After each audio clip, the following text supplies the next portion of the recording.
आज की क्लास में हम पढ़ेंगे क्लास 6 के लिए ज्योग्राफी में एनसीईआरटी बुक में क्या पढ़ेंगे। चैप्टर नंबर 5 एसएसटी पेपर 2 के लिए चैप्टर नंबर 5 को आज हम पढ़ेंगे। तो चैप्टर नंबर 5 क्या है? पृथ्वी के प्रमुख परिमंडल। जैसा कि आप पहले अध्याय में पढ़ चुके हैं कि पृथ्वी एकमात्र ऐसा ग्रह है जहाँ जीवन है। पृथ्वी एकमात्र ऐसा ग्रह है जहाँ जीवन है जहाँ क्या है? जीवन है। मानव यहाँ जीवित रह सकता है क्योंकि जीवन के लिए आवश्यक तत्व भूमि, जल तथा हवा पृथ्वी पर मौजूद है। जीवन के लिए आवश्यक तत्व कौन सा है? भूमि है, जल है, हवा है। ये सभी पृथ्वी पर क्या है? मौजूद है। पृथ्वी की सतह ऐसी है जिसमें पर्यावरण के 3 महत्वपूर्ण आपस में मिलते हैं। पृथ्वी की सतह ऐसी है जिसमें पर्यावरण के 3 महत्वपूर्ण घटक आपस में मिलते हैं तथा एक दूसरे को प्रभावित करते हैं। पृथ्वी का ठोस भाग जिस पर हम रहते हैं उसे भूमंडल कहा जाता है। भूमंडल किसे कहा जाता है? जिस पर हम रहते हैं उसे भूमंडल कहा जाता है। गैस की परत जो पृथ्वी के चारों ओर से घेरती है उसे वायुमंडल कहा जाता है। गैस की परत जो पृथ्वी के चारों ओर घेरती है उसे वायुमंडल कहा जाता है, जहां ऑक्सीजन, नाइट्रोजन, कार्बन डाइऑक्साइड तथा दूसरी गैसें पाई जाती है। जहाँ क्या क्या पाई जाती है? ऑक्सीजन पाई जाती है, नाइट्रोजन पाई जाती है, कार्बन डाइऑक्साइड जैसी दूसरी गैसें पाई जाती है। उसे क्या कहा जाता है? वायुमंडल कहा जाता है। पृथ्वी के बहुत बड़े भाग पर जल पाया जाता है जिसे जलमंडल कहा जाता है। पृथ्वी के बहुत बड़े भाग पर क्या पाया जाता है? जलमंडल पाया जाता है बहुत बड़े भाग पर, जिसे क्या जलमंडल कहा जाता है।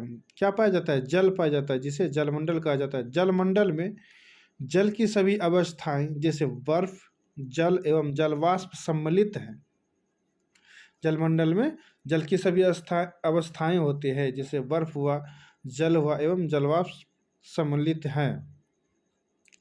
जीवमंडल एक सीमित क्षेत्र है। जीवमंडल क्या है? एक सीमित क्षेत्र है जहाँ स्थल, जल एवं हवा एक साथ मिलते हैं, जहाँ सभी प्रकार के जीवन पाए जाते हैं। जहाँ पर हवा मिलते हैं, जल मिलते हैं, स्थल मिलते हैं और सभी प्रकार के जीवन पाए जाते हैं। भूमंडल। आइए भूमंडल क्या है देखते हैं। पृथ्वी के ठोस भाग को भूमंडल कहा जाता है। पृथ्वी के किस भाग को? यानी कि ठोस भाग को भूमंडल कहा जाता है। यह भूपर्पटी की चट्टानों तथा मिट्टी की पतली परतों का बना होता है जिसमें जीवों के लिए पोषक तत्व पाए जाते हैं। क्या पाए जाते हैं? पोषक तत्व पाए जाते हैं। पृथ्वी की सतह को 2 मुख्य भागों में बांटा जा सकता है। बड़े स्थलीय भूभागों को महाद्वीपों के नाम से जाना जाता है। किसके नाम से? महाद्वीपों के नाम से जाना जाता है। तथा बड़े जलाशयों को महासागरीय बेसिन के नाम से जाना जाता है। बड़े जलाशयों को किसके नाम से जाना जाता है? महासागरीय बेसिन के नाम से जाना जाता है। विश्व के सभी महासागर आपस में एक दूसरे से जुड़े हुए हैं। विश्व के सभी महासागर जो है एक दूसरे से जुड़े हुए हैं। चित्र 5.1 में विश्व के मानचित्र को देखिए। क्या सभी स्थलीय भूभाग एक दूसरे से आपस में जुड़े हुए हैं? चित्र जो है 5.1 कहाँ है बाबू? ये है 5.1। ये चित्र 5.1 है।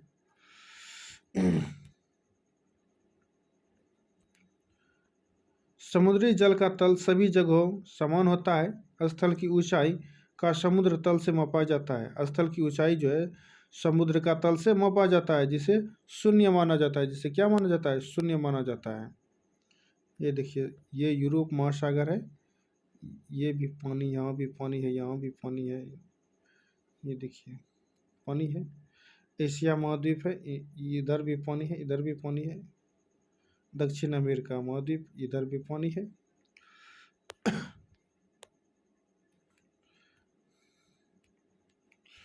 विश्व का सबसे ऊंचा शिखर माउंट एवरेस्ट समुद्र तल से 8,848 मीटर ऊंचा है।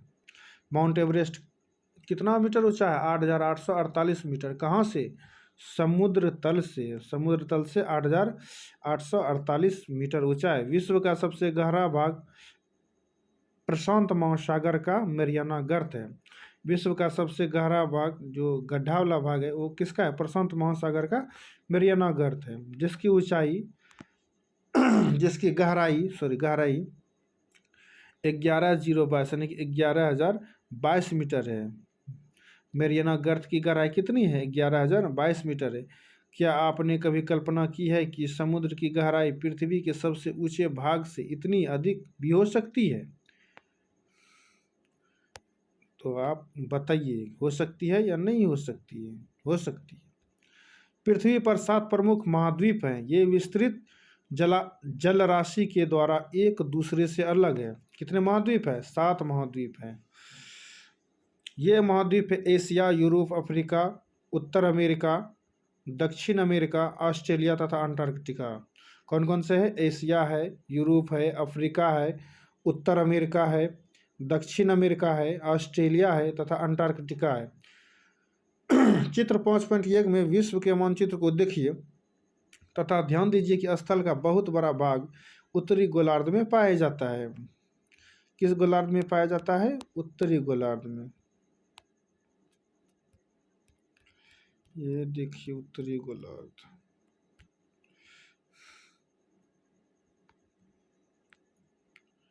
दक्षिणी महासागर है, प्रशांत महासागर है,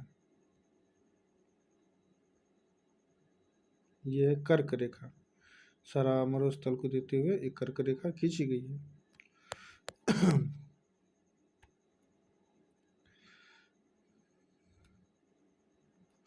कहाँ पे पाया जाता था? उत्तरी गोलार्ध में। एशिया विश्व का सबसे बड़ा महाद्वीप है। एशिया जो है विश्व का सबसे बड़ा महाद्वीप है। यह पृथ्वी के कुल क्षेत्रफल के 1/3 भाग में फैला है। ये पृथ्वी के कुल क्षेत्रफल के 1/3 भाग में फैला। यह महाद्वीप पूर्वी गोलार्ध में स्थित है। कहाँ पर स्थित है? पूर्वी गोलार्ध में स्थित है। कर्क रेखा इस महाद्वीप से होकर गुजरती है। एशिया के पश्चिम में यूराल पर्वत है। एशिया के पश्चिम में क्या है? यूराल पर्वत है, जो इसे यूरोप से अलग करता है। यूराल पर्वत किससे अलग करता है? यूरोप से अलग करता है। यूरोप एवं एशिया के संयुक्त भूभाग को यूरेशिया यानी यूरोप प्लस एशिया कहा जाता है। यूरोप एवं एशिया के संयुक्त यानी कि मिले जुले भूभाग को यूरेशिया कहा जाता है। यूरोप एशिया के सबसे बहुत छोटा है। यूरोप जो है एशिया से बहुत छोटा है।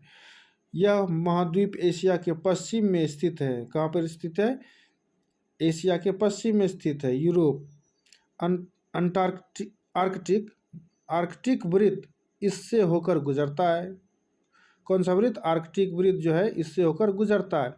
यह 3 तरफ से जल से घिरा हुआ है। कौन? यूरोप। विश्व के मानचित्र को देखिए एवं इसकी स्थिति का पता लगाइए। देखिए यूरोप जो है तीनों बगल पानी से घिरा हुआ है। यह है यूरोप। ये देखिए इधर भी पानी है, इधर भी पानी है, इधर भी पानी है, तीनों ओर जल से घिरा हुआ है।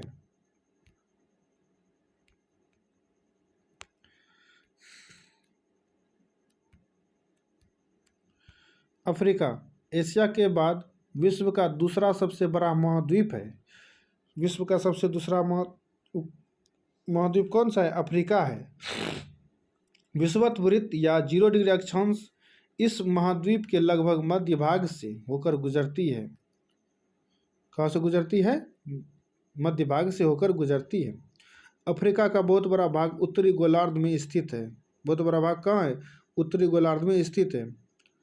आप पाएंगे कि यही एक ऐसा महाद्वीप है जिससे होकर कर्क रेखा, विषुवत तथा मकर रेखा तीनों रेखाएं गुजरती है। कहाँ से गुजरती है? अफ्रीका महाद्वीप से होकर गुजरती है। सहारा का रेगिस्तान विश्व का सबसे बड़ा गर्म रेगिस्तान है। विश्व का सबसे बड़ा रेगिस्तान, गर्म रेगिस्तान कहाँ है? सहारा में। सहारा का रेगिस्तान विश्व का सबसे बड़ा गर्म रेगिस्तान है, जो कि अफ्रीका में स्थित है। कहाँ पर स्थित है? अफ्रीका में स्थित है सहारा रेगिस्तान। यह महाद्वीप चारों तरफ से समुद्र एवं महासागरों से घिरा है। ये सहारा अफ्रीका महाद्वीप जो है चारों तरफ से समुद्र एवं महासागरों से घिरा हुआ है, चारों तरफ से पानी से घिरा हुआ है। चित्र 5.1 में विश्व के मानचित्र को देखिए, आप देखेंगे कि विश्व की सबसे लंबी नदी नील अफ्रीका से होकर गुजरती है। अफ्रीका का मानचित्र देखिए तथा बताइए कि कर्क रेखा, मकर रेखा तथा विषुवत वृत्त इसके किन किन भागों से होकर गुजरती है। आप वीडियो देख करके कमेंट कर लीजिए। उत्तर अमेरिका विश्व का तीसरा सबसे बड़ा महाद्वीप है। तीसरा महाद्वीप कौन सा है? उत्तर अमेरिका है। यह दक्षिण अमेरिका से एक संक्रिय स्थल से जुड़ा है जिसे पनामा जल संधि कहते हैं। जिसे क्या कहते हैं? पनामा जल संधि कहते हैं। आइए, क्या आप जानते हैं न्यूजीलैंड के एडमंड हिलरी तथा भारत के तेनजिंग नार्गे शेरप्पा ने 29 मई 1953 को पृथ्वी के सबसे ऊंचे शिखर माउंट एवरेस्ट पर चढ़ने वाले पहले व्यक्ति बने। कौन बने? न्यूजीलैंड के हिलरी और भारत के तेनजिंग नार्गे शेरपा, इसने माउंट एवरेस्ट पर पहला कदम रखा था। जापान की जुंको ताबेई विश्व की पहली महिला थी जिसने 16 मई 1975 को एवरेस्ट पर कदम रखा। बछेंद्री पाल भारत की पहली महिला जिसने 23 मई 1984 को एवरेस्ट पर अपना कदम रखा। बछेंद्री पाल ने पहला कदम रखा था। कहा जाता है यह महाद्वीप पूरी तरह से उत्तरी एवं पश्चिमी गोलार्ध में स्थित है। यह महाद्वीप 3 महासागरों से घिरा है। क्या आप इन महासागरों के नाम बता सकते हैं? 3 महासागर से कौन सा भाग घिरा है? उत्तर अमेरिका घिरा हुआ है। आइए पढ़ते हैं दक्षिण अमेरिका। दक्षिण अमेरिका का अधिकांश भाग दक्षिणी गोलार्ध में स्थित है। दक्षिण अमेरिका का अधिकांश भाग कहाँ पर स्थित? दक्षिणी गोलार्ध में स्थित है। इसके पूर्व एवं पश्चिम में कौन से 2 महासागर स्थित है? पूर्व एवं पश्चिम में कौन से 2 महासागर स्थित है? बताइए। विश्व की सबसे लंबी पर्वत श्रृंखला एंडीज एवं इसके उत्तर से दक्षिण की ओर फैली है। एंडीज जो है पर्वत श्रृंखला इसके दक्षिण से और फैली है। दक्षिण अमेरिका में विश्व का सबसे बड़ा नदी अमेजन नदी कहलाती है। दक्षिण अमेरिका में जो है दक्षिण अमेरिका में विश्व की सबसे बड़ी नदी अमेजन नदी बहती है। सबसे बड़ी नदी अमेजन में बहती है। ऑस्ट्रेलिया विश्व का सबसे छोटा महाद्वीप है। ऑस्ट्रेलिया जो है विश्व का सबसे छोटा महाद्वीप यानी कि लास्ट वाला महाद्वीप, जो कि पूरी तरह से दक्षिण गोलार्ध में स्थित है। यह चारों तरफ से महासागरों तथा समुद्रों से घिरा है। महासागर से भी घिरा है और समुद्र से भी घिरा है। इसे द्वीपीय महाद्वीप कहा जाता है। अंटार्कटिका एक बहुत बड़ा महाद्वीप है। अंटार्कटिका जो है एक बहुत बड़ा महाद्वीप है जो कि दक्षिणी गोलार्ध में स्थित है। कहाँ पर स्थित? दक्षिणी गोलार्ध में। दक्षिण ध्रुव इस महाद्वीप के मध्य में स्थित है। चूँकि यह दक्षिण ध्रुव क्षेत्र में स्थित है इसलिए यह हमेशा मोटी बर्फ की परतों से ढका रहता है। किससे ढका रहता है? मोटी बर्फ की परतों से ढका हुआ रहता है। यहाँ किसी भी प्रकार का अस्थायी मानव निवास नहीं है। अस्थायी मानव निवास नहीं है। कहाँ पर? अंटार्कटिका में। बहुत से देशों के शोध केंद्र यहाँ स्थित है, वो प्रैक्टिकल लैब। भारत के भी शोध केंद्र संस्थान यहाँ है। भारत के भी शोध केंद्र संस्थान अंटार्कटिका में है। इसके नाम है मैत्री तथा भारती। क्या नाम है? मैत्री तथा भारती। जलमंडल। पृथ्वी को नीला ग्रह कहा जाता है। पृथ्वी को नीला ग्रह भी कहा जाता है। पृथ्वी का 71% भाग जल तथा 29% भाग स्थल है। पृथ्वी पर जो है 71% क्या है? जल है और 29% स्थल है। जलमंडल में जल के सभी रूप उपस्थित है। जलमंडल में जल के सभी रूप इसमें उपस्थित है। इसमें महासागर एवं नदियाँ, झीलें, हिम नदियाँ, भूमिगत जल तथा वायुमंडल के जलवाष्प सभी सम्मिलित हैं। पृथ्वी पर पाए जाने वाले जल का 97% से अधिक भाग महासागरों में पाया जाता है। पृथ्वी पर जो जल जल पाया जाता है वो 97% से भी अधिक भाग महासागरों में पाया जाता है, एवं वह इतना अधिक खारा होता है कि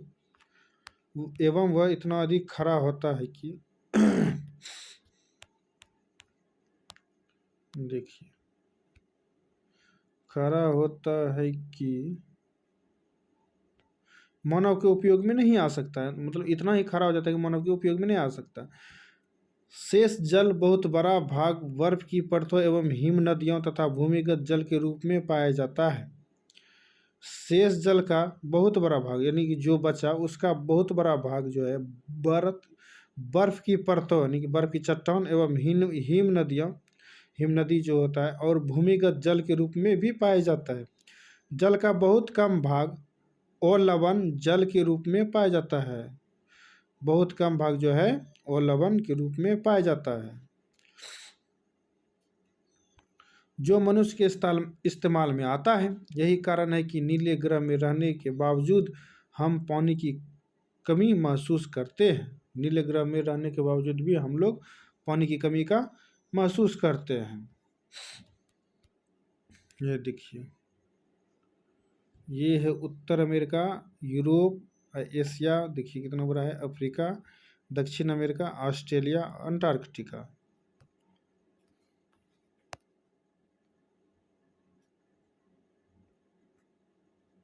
महाद्वीपों की तुलनात्मक आकार दिए गए चित्र को गिनिए, निम्नलिखित का उत्तर दीजिए। अच्छा, महासागर।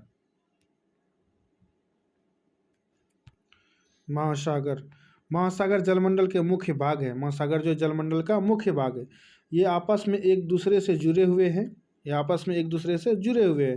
महासागरीय जल हमेशा गतिशील रहता है। तरंगे, ज्वार भाटा तथा महासागरीय धाराएं। महासागरीय जल की 3 मुख्य गतियां हैं। कितने? 3 मुख्य गतियां। बड़े से छोटे आकार के आधार पर क्रमशः 5 महासागर प्रमुख है। प्रशांत महासागर, अटलांटिक महासागर, हिंद महासागर, दक्षिणी महासागर तथा आर्कटिक महासागर। कितने महासागर है? 5 महासागर है। बड़े से छोटे के आकार पर क्रमशः 5 महासागर प्रमुख है। प्रशांत महासागर सबसे बड़ा है, अटलांटिक महासागर उससे छोटा है, हिंद महासागर उससे छोटा है, दक्षिणी महासागर उससे छोटा है और दक्षिणी महासागर से भी छोटा आर्कटिक महासागर है।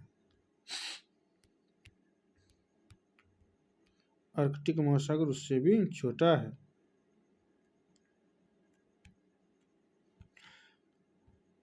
प्रशांत महासागर सबसे बड़ा महासागर। प्रशांत महासागर जो है सबसे बड़ा महासागर। यह पृथ्वी की 1/3 भाग पर फैला है, यानी 1/3 भाग पर वो फैला है। पृथ्वी का सबसे गहरा भाग मैरियाना गर्त यानी प्रशांत महासागर में ही स्थित है। विश्व का सबसे गहरा गर्त यानी कि मैरियाना गर्त प्रशांत महासागर में स्थित है। प्रशांत महासागर लगभग वृत्ताकार है, लगभग जो क्या है? वृत्त के आकार का। एशिया, ऑस्ट्रेलिया, उत्तर एवं दक्षिण अमेरिका इसके चारों ओर स्थित है। कौन कौन से स्थित है? ऑस्ट्रेलिया है, एशिया है, उत्तर एवं दक्षिणी अमेरिका है और जो है इसके चारों ओर स्थित है। चित्र 5.1 को देखिए तथा प्रशांत महासागर के चारों ओर इन महाद्वीपों की स्थिति का पता लगाइए। वीडियो को रोक के देख लीजिएगा, पहले ही दिखा चुके हैं। अटलांटिक महासागर विश्व का दूसरा सबसे बड़ा महासागर है। अटलांटिक महासागर विश्व का सबसे दूसरा बड़ा महासागर है। यह अंग्रेजी भाषा के एस अक्षर के आकार का है। अंग्रेजी भाषा एस अक्षर के आकार का है। कौन सा? अटलांटिक महासागर। आइए देखते हैं अटलांटिक महासागर। अटलांटिक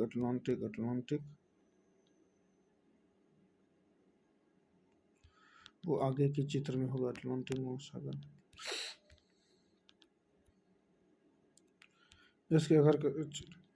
इसके पश्चिमी किनारे पर उत्तर एवं दक्षिण अमेरिका है। इसके पश्चिमी किनारे पर कौन कौन से? उत्तर एवं दक्षिण अमेरिका है तथा पूर्वी किनारे पर यूरोप एवं अफ्रीका है। अटलांटिक महासागर की तटरेखा बहुत अधिक दंतुरित है। यह अनियमित एवं दंतुरित तटरेखा प्राकृतिक पोताश्रयों एवं पत्तनों के लिए आदर्श स्थित है। क्या स्थित है? आदर्श स्थित है। व्यापार की दृष्टि से यह सबसे व्यस्त महासागर है। व्यापार की दृष्टि से सबसे व्यस्त महासागर है। हिंद ही एक ऐसा महासागर है जिसका नाम किसी देश के नाम पर यानी भारत के नाम पर रखा गया है। हिंद महासागर ही एक ऐसा महासागर है जिसे देश के नाम पर रखा गया है। यह महासागर लगभग त्रिभुजाकार है। इसके उत्तर में एशिया, पश्चिम में अफ्रीका तथा पूर्व में ऑस्ट्रेलिया। उत्तर में क्या है? एशिया है, पश्चिम में क्या है? अफ्रीका है तथा पूर्व में ऑस्ट्रेलिया स्थित है। दक्षिणी महासागर अंटार्कटिका महाद्वीप के चारों ओर से घेरती है। महाद्वीप को जो है चारों ओर से घेरती है। यह अंटार्कटिका महाद्वीप से उत्तर की ओर 60 डिग्री दक्षिणी अक्षांश तक फैला हुआ है। कितने डिग्री? 60 डिग्री दक्षिणी अक्षांश तक फैला हुआ है। अंटार्कटिक महासागर उत्तर ध्रुववृत्त में स्थित है। कहाँ स्थित है? उत्तर ध्रुववृत्त में स्थित है तथा यह उत्तर ध्रुव के चारों ओर फैला हुआ। उत्तर ध्रुव के चारों ओर फैला। यह प्रशांत महासागर से छिछले जल वाले एक संकरे भाग से जुड़ा हुआ है। छिछले जल वाले एक संकरे जल से जुड़ा हुआ है जिसे बेरिंग जल संधि के नाम से जाना जाता है। जिसे बेरिंग जल संधि के नाम से जाना जाता है। यह उत्तर अमेरिका के उत्तरी तटों तथा यूरेशिया से घिरा हुआ है। कहाँ से घिरा हुआ है? यूरेशिया से घिरा हुआ है। ये देखिए दंतुरित तटरेखा।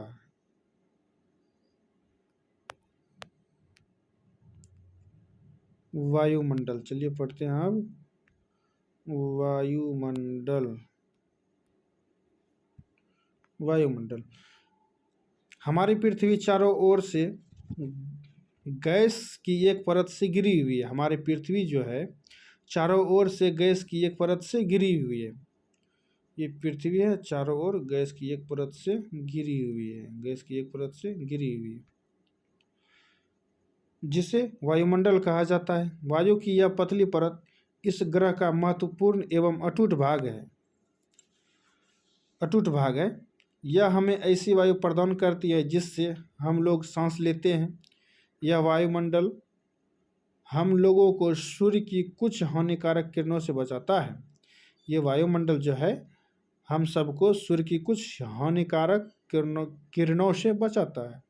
वायुमंडल 1600 किलोमीटर की ऊंचाई तक फैला हुआ है। वायुमंडल जो है 1600 किलोमीटर ऊंचाई तक फैला हुआ है। वायुमंडल को उसके घटकों, तापमान तथा अन्य के आधार पर 5 परतों में बांटा जाता है। इन परतों को पृथ्वी की सतह से शुरू करते हुए क्षोभ मंडल, पृथ्वी की निचली परत को क्षोभ मंडल कहते हैं। उसके बाद समताप मंडल, उसके बाद मध्य मंडल, उसके बाद आयन मंडल तथा बहिर्मंडल कहा जाता है। ये देखिए पृथ्वी की सतह क्षोभ मंडल, उसके बाद समताप मंडल, उसके बाद है मध्य मंडल और उसके बाद आयन मंडल, उसके बाद बहिर्मंडल।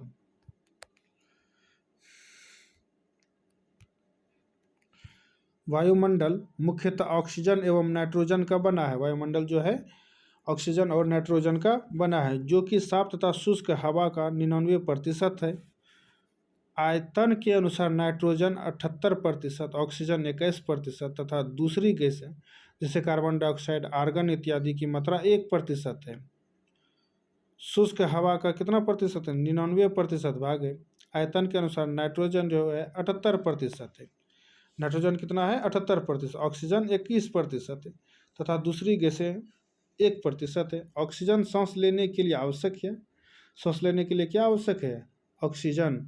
जबकि नाइट्रोजन प्राणियों की वृद्धि के लिए आवश्यक है। प्राणियों की वृद्धि के लिए क्या आवश्यक है? नाइट्रोजन आवश्यक है। कार्बन डाइऑक्साइड यद्यपि बहुत कम मात्रा में है, कार्बन डाइऑक्साइड बहुत कम है, लेकिन यह पृथ्वी के द्वारा छोड़ी गई ऊष्मा को अवशोषित करती है जिससे पृथ्वी गर्म रहती है। लेकिन जो है पृथ्वी के द्वारा छोड़ी गई ऊष्मा यानी कि जो ताप ये छोड़ता है उसको अवशोषित कर लेता है जिससे पृथ्वी गर्म रहती है।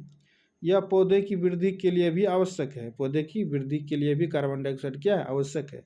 ऊंचाई के साथ वायुमंडल के घनत्व में, ऊंचाई के साथ जो है वायुमंडल के घनत्व में भी भिन्नता आती है। यह घनत्व समुद्री तल पर सबसे अधिक होता है तथा जैसे जैसे हम ऊपर की ओर जाते हैं यह तेजी के साथ घटता जाता है। जैसे जैसे हम ऊपर जाएंगे और तेजी के साथ ये घटता जाएगा। आप जानते हैं कि पहाड़ों पर पर्वतारोहियों को हवा के घनत्व में कमी होने के कारण सांस लेने में कठिनाई होती है। जब हम पहाड़ पर चढ़ेंगे जैसे जैसे ऊपर जाएंगे सांस लेने में कठिनाई होगी। ऊंचाई पर सांस लेने के लिए उन्हें ऊंचाई पर जो है सांस लेने के लिए उन्हें जो है अपने साथ ऑक्सीजन सिलेंडर लेकर जाना पड़ता है। जैसे जैसे हम ऊपर जाएंगे, जैसे जैसे जो है हम ऊपर की ओर, हाँ ये रहा, जैसे जैसे हम ऊपर की ओर जाते हैं तापमान भी घटता जाता है। वायुमंडल पृथ्वी पर दबाव डालता है। यह एक स्थान से दूसरे स्थान पर अलग अलग होता है। एक स्थान से दूसरे स्थान पर अलग अलग होता है।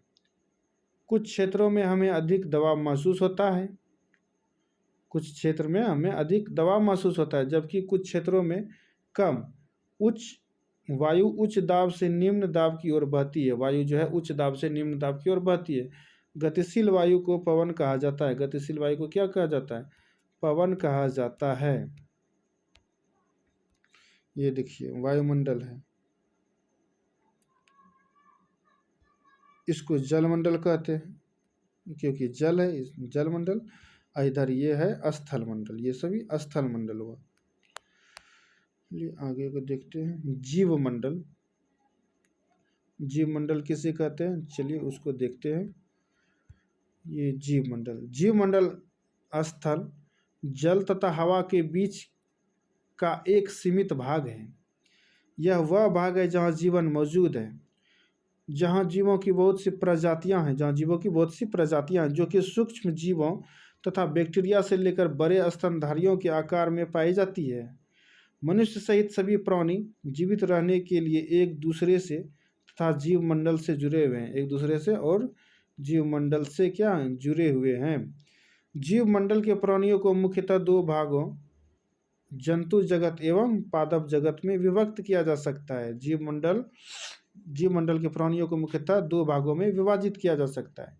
पृथ्वी के ये तीनों परिमंडल आपस में पारस्परिक क्रिया करते हैं तथा एक दूसरे को किसी न किसी रूप में प्रभावित करते हैं। जो पारस्परिक क्रिया करते हैं और एक दूसरे को किसी न किसी रूप में प्रभावित करते हैं। उदाहरण के लिए लकड़ी तथा खेती के लिए वनों को काटा जाए तो इससे ढलवा भाग पर मिट्टी का कटाव तेजी से होने लगता है। इसी प्रकार प्राकृतिक आपदाएं जैसे भूकंप से पृथ्वी की सतह में परिवर्तन हो जाता है। भूकंप से पृथ्वी की सतह में परिवर्तन हो जाता है। हाल ही में सुनामी के कारण अंडमान एवं निकोबार द्वीप समूह का कुछ भाग पानी में डूब गया था। झीलों तथा नदियों में दूषित पदार्थों के प्रवाहित होने से उनका जल मानव के इस्तेमाल के लायक नहीं रह जाता है, जो है मानव के यूज के लिए नहीं रहता है। यह जल दूसरे जीवों को भी नुकसान पहुंचाता है, वो जीव जंतु को भी नुकसान ही पहुंचाएगा। उद्योगों, तापीय विद्युत संयंत्रों तथा गाड़ियों का उत्सर्जित पदार्थ वायु को प्रदूषित करता है। क्या करता है? प्रदूषित करता है। उद्योग यानी कि कारखाना जो होता है, तापीय विद्युत संयंत्रों और गाड़ियों का उत्सर्जित पदार्थ यानी गाड़ियों से जो उत्सर्जित पदार्थ होता है और वायु को वो प्रदूषित करता है। कार्बन डाइऑक्साइड वायु का एक महत्वपूर्ण घटक है। कार्बन डाइऑक्साइड वायु का एक महत्वपूर्ण घटक है, लेकिन कार्बन डाइऑक्साइड की मात्रा में वृद्धि के कारण पृथ्वी के तापमान में वृद्धि हो रही है। कार्बन डाइऑक्साइड जब बढ़ेगा तो पृथ्वी का तापमान भी बढ़ेगा। इसे भूमंडलीय तापन कहा जाता है। क्या कहा जाता है? भूमंडलीय तापन कहा जाता है। इसलिए भूमंडल, वायुमंडल तथा जलमंडल के बीच के प्राकृतिक संतुलन को बनाए रखने के लिए पृथ्वी के संसाधनों के सीमित उपयोग की आवश्यकता है। पृथ्वी के संसाधनों के सीमित उपयोग की आवश्यकता होती है। अब आज की क्लास में इतना है, अगली क्लास में लेंगे मैराथन। तब तक के लिए जय हिंद, जय भारत।